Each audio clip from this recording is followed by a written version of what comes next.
ఆప్కి అదాలత్లో film star Bipasha boss గారి మీదున్న ఆరోపణ.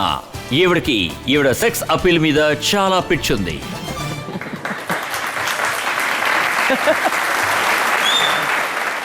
బిపాషా, నేనేం విన్నానంటే మీరు మీ జీవితంలో కేవలం ఒకరిని మాత్రమే ఇష్టపడ్డారు అని.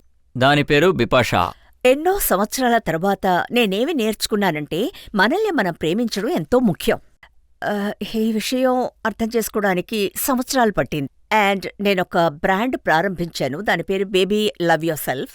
దీనివల్ల నేను ప్రజలకి చెప్పదలుచుకున్నది ఏమిటంటే మనల్ని మనం ప్రేమించడం చాలా ముఖ్యమని. మీరు మిమ్మల్ని ఎంతగానో ఇష్టపడుతున్నారు, మీకు మీ సెక్స్ అపీల్ అంటే చాలా ఇష్టం. మీకు నేను ఒక విషయం చెప్తాను. చచ్చే వరకు నేను సెక్సీగా ఉండాలనుకుంటున్నాను. నేను అది నా ఆశ ఏమిటంటే నేనొక సెక్సీ గ్రాండ్ మదర్ని కావాలి. నా గ్రాండ్ చిల్డ్రన్తో నేను చెప్పాలి, చూడండి, don't mess with me, I'm sexy grandmother, okay? So ఇదే నా థింకింగ్. నాకు తెలిసినంత వరకు ఆడవాళ్లలో ఎప్పుడూ ఒక సెక్స్ అపీల్ ఉండాలి, టు బి అట్రాక్టివ్. అంటే నా ఉద్దేశం ఏంటంటే it's not about picture perfect face, very sexy body, personality సెక్సీగా ఉంటే చాలంటాను. అండ్ సెక్స్ అపీల్ అన్నది ఎవరూ అక్వైర్ చేయలేరు. You have to be born with it. So మీరెవరైనా ఈ ఫిల్మ్ ఇండస్ట్రీలో సెక్స్ అపీల్ని యూస్ చేస్తున్నాను అనుకుంటే నేను అది ఖచ్చితంగా ఒప్పుకుంటాను. నాకు తెలిసినంత వరకు సెక్స్ అన్నది చాలా అబ్యూజ్ అయిన టర్మ్గా ఉండేది. అంటే ఫిల్మ్ ఇండస్ట్రీకి నేను వచ్చేటప్పుడు జర్నలిస్టులు నన్ను చూసి మిమ్మల్ని సెక్స్ అంటే మీకేమనిపిస్తుంది అని అడుగుతారు. No, I use to think that నాకది నచ్చింది. మీకెందుకు అది నచ్చట్లేదో నాకు అర్థం కావడం లేదు. బట్ నాకు తెలిసినంత వరకు సెక్సీగా ఉండడం వెరీ ఇంపార్టెంట్. శరీర రహస్యం ఏంటిని అడిగితే నేను భయంకరంగా వర్కౌట్ చేస్తాను, రెగ్యులర్గా వర్కౌట్ చేస్తాను, నన్ను బాగా చూసుకుంటాను, హెల్తీగా మాత్రమే తింటాను. ఎందుకంటే నాకున్నది ఒక లైఫే.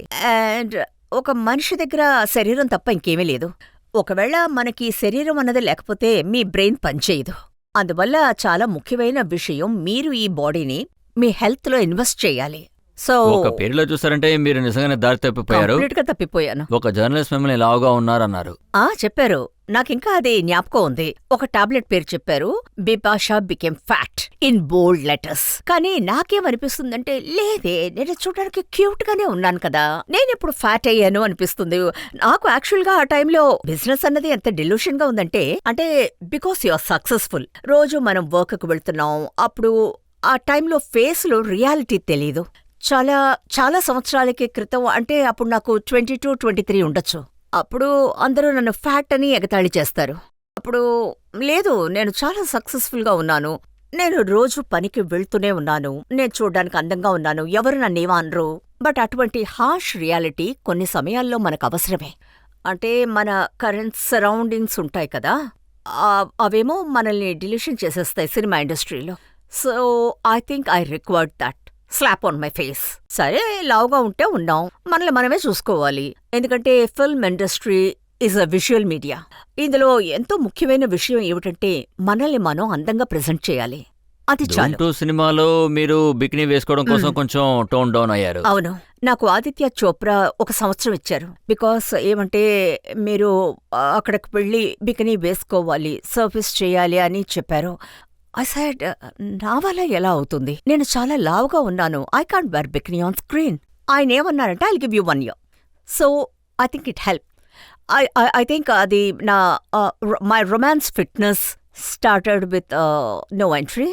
అండ్ దాని తర్వాత చూసారంటే Dhoom 2. I think it's just I'm more aware about health and fitness. ఇంతకుముందు రిక్వైర్మెంట్సే ఉండేవి. ఫిల్మ్ ఇండస్ట్రీలో ఉండాలంటే మనం ఫిట్గా ఉండి తీరాలని.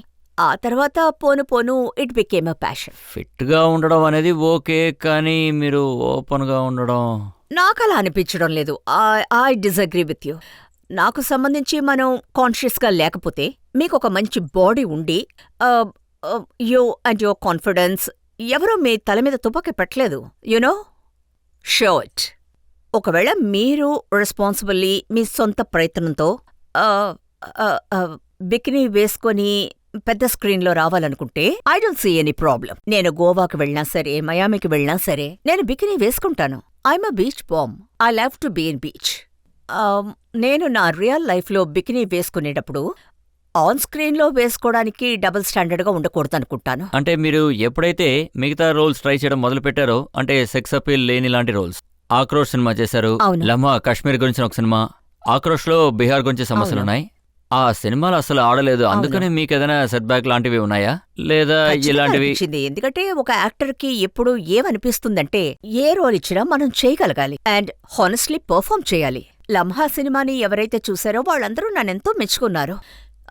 స్పెషల్లీ క్రిటిక్స్ లో నాకు ఒక విషయంలో నేను చాలా లక్కీ. నేను ఏం సినిమాలు చేసినా సరే మీడియా నాకు చాలా సపోర్ట్ గా ఉంది. ఆడియన్స్ కూడా నాకెంతో సపోర్ట్ చేశారు.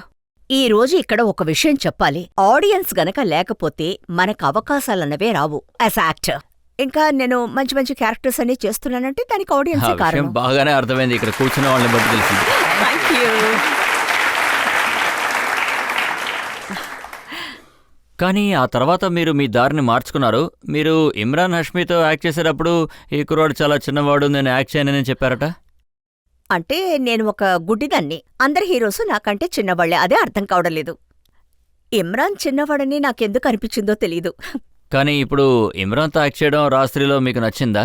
నాకు ఎంతో నచ్చింది. Actually he's a very good actor. Serial kisser అన్న ఆ ట్యాగ్ వచ్చి it's a history. But beyond that నాకు సంబంధించి Emraan Hashmi you know just role as an actor. ఆయన సినిమాలో ఒక భాగం నేనంతే. ఫుట్పాత్ సినిమాలో మేమిద్దరం కలిసి నటించాం. మనిద్దరం బ్రదర్ అండ్ సిస్టర్గా యాక్ట్ చేసినందువల్లే ఫుట్పాత్ సినిమా గెలవలేదంటారు.